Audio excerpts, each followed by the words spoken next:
गांव के बाहर सड़क के किनारे एक बहुत पुराना नीम का पेड़ था। इतना पुराना कि उसकी जड़ें सांपों की तरह जमीन में फैली हुई थी और उसकी मोटी खुरदरी छाल पर सैकड़ों साल की कहानियां लिखी हुई थी। लोग कहते थे कि उस पेड़ में एक रूह बसती है। सूर्य डूब रहा था। लाल रंग आसमान में फैल रहा था, जैसे किसी ने खून बिखेर दिया हो। राजू नाम का एक लड़का, जो पड़ोस के गांव से आया था, अपने गांव वापस जा रहा था। उसने सुना था कि नीम के पेड़ के पास से रात में नहीं गुजरना चाहिए, लेकिन अब क्या करता। देर हो चुकी थी और यही रास्ता सबसे छोटा था। जैसे ही राजू पेड़ के पास पहुंचा, उसे ठंड लगने लगी। हवा बिल्कुल शांत थी, लेकिन पेड़ की पत्तियां सरसराहट कर रही थी, जैसे कोई फुसफुसा रहा। उसने अपनी नजरें पेड़ पर गड़ाई।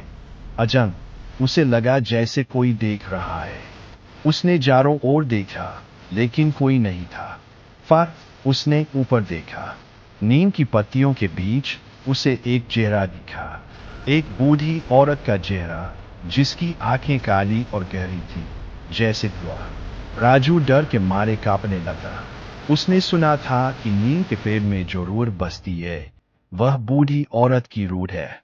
कहते हैं कि वो औरत गांव की एक डायन थी, जिसे लोगों ने मार डाला था और उसी पेड़ के नीचे दफना दिया था।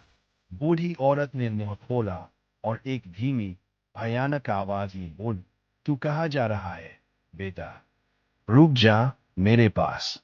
राजू ने अपनी पूरी ताकत से दौड़ना शुरू कर दिया। उसे लग रहा था कि बूढ़ी औरत की आवाज उसके पीछे पीछे आ रही है। रुक जा, रुक जा। वो इतना तेज दौड़ा कि उसे अपनी सांस फूलने लगी। उसने पीछे मुड़कर नहीं देखा। आखिरकार उसे अपना गांव दिखाई दिया। उसने राहत की सांस ली और अपने घर की ओर भागा। घर पहुंचकर उसने दरवाजा बंद किया और अंदर घुस गया।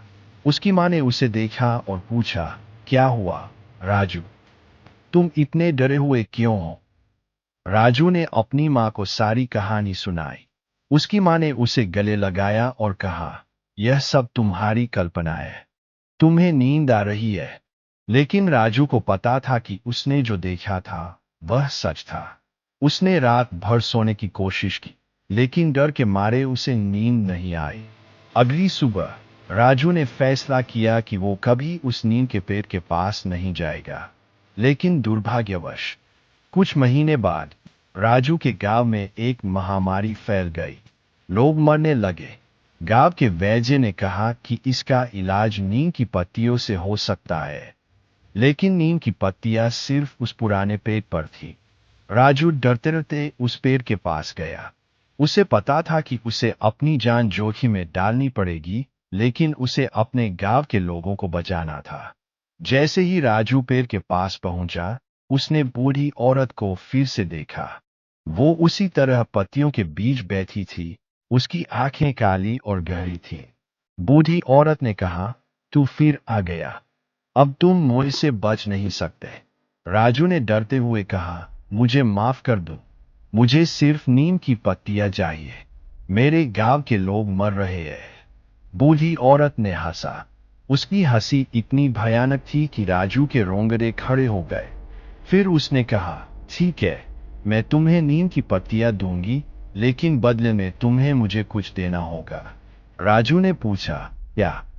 बूढ़ी औरत ने जवाब दिया, तुम्हारी जान। राजू को समझ में आ गया कि वह बुरी तरह फंस गया है, लेकिन उसने हार नहीं मानी।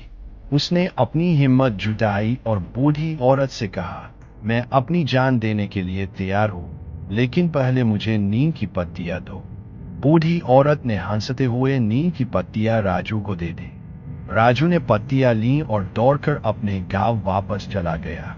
गांव पहुंचकर राजू ने नीम की पत्तियों से दवा बनाई और लोगों को दी। धीरे धीरे महामारी कम हो गई और लोग ठीक होने लगे। लेकिन राजू जानता था कि बूढ़ी औरत उससे बदला लेने आई। और एक रात जब राजू सो रहा था, उसने अपनी खिड़की के बाहर एक आवाज सुनी, राजू, राजू। राजू डर के मारे जाग गया। उसने खिड़की से बाहर देखा और देखा कि बूढ़ी औरत नीम के पेड़ के ऊपर बैठी है। बूढ़ी औरत ने कहा, अब तुम्हारी बारी है। और अचानक बूढ़ी औरत ने पेड़ से छलांग लगाई और राजू की ओर झपटी। राजू जीता और फिर सब कुछ शांत हो गया।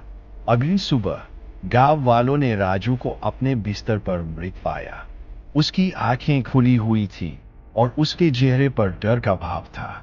और आज भी लोग कहते हैं कि नीम के पेड़ के पास से रात में नहीं गुजरना चाहिए, क्योंकि उस पेड़ में एक रूह बसती है और वो रूह बदला लेने के लिए हमेशा तैयार रहती है।